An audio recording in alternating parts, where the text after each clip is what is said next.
எல்லாருக்கும் வணக்கம்.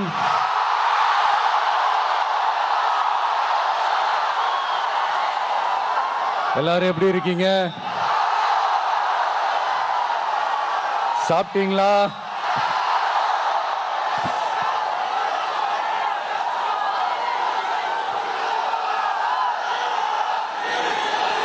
அண்ணா அவர்களுக்கு ஒரு வணக்கம், பெரியார் அவர்களுக்கு ஒரு வணக்கம். இப்ப நான் எந்த மண்ணில் நின்றுட்டு இருக்கிறேன் தெரியுமா? ஆண்டவர் அன்போட நெல்லுக்கடை மாரியம்மன் அன்னை வேளாங்கண்ணி ஆசியோட கடல் தாய் மடியில் இருக்கிற என் மனசுக்கு ரொம்ப நெருக்கமான நாகப்பட்டினம் மண்ணில் இருந்து நின்று பேசிட்டு இருக்கிறேன். என் நெஞ்சில் குடியிருக்கும்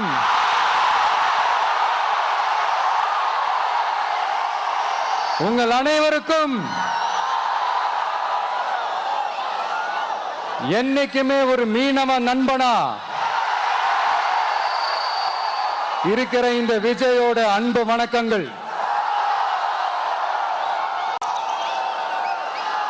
இந்த கப்பல் இருந்து வந்து இறங்குற இந்த பொருட்களை எல்லாம் விற்கிறதுக்காக அந்த காலத்துல அந்தி கடையெல்லாம் நாகப்பட்டினத்தில் இருக்கும்னு கேள்விப்பட்டிருக்கிறேன்.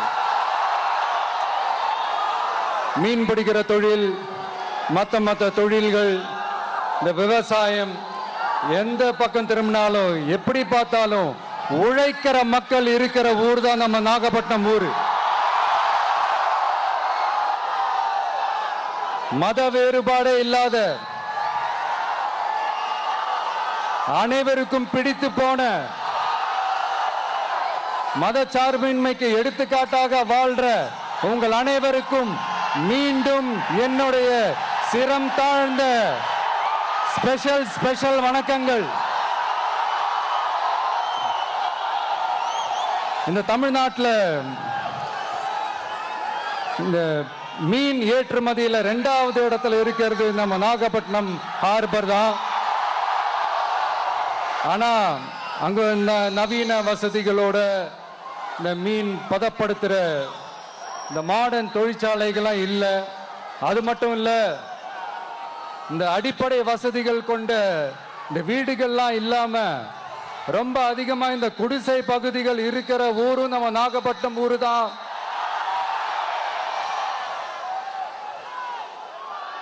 இந்த முன்னேற்றத்திற்கெல்லாம் எங்கள் ஆட்சி தான் சாட்சி.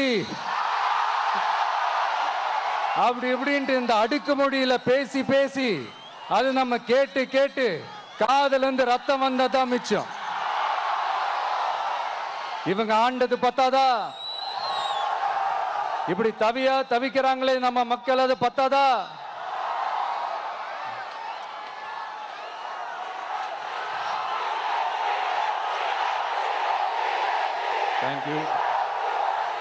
தேங்க்யூ.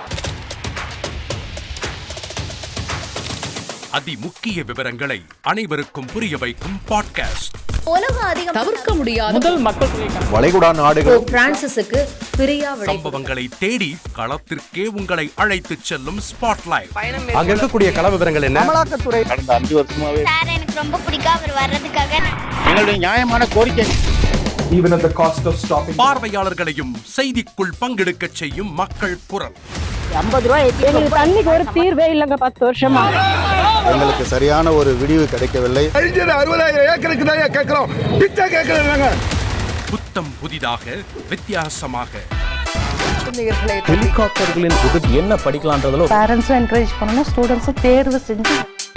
எனக்கும் சீமானனுக்கும் பெரிய வித்தியாசம் இல்லைங்க. ஒரு பாயிண்டா சொல்லணும். உங்களுக்கான தலைவர்களை பொழுதுபோக்கு தளத்தில் தேடாதீர்கள், போராட்ட களத்தில் தேடுங்கள். அனைத்தும் உங்களுக்காக. எப்போதும் இணைந்திருங்கள் தந்தி டிவியுடன்.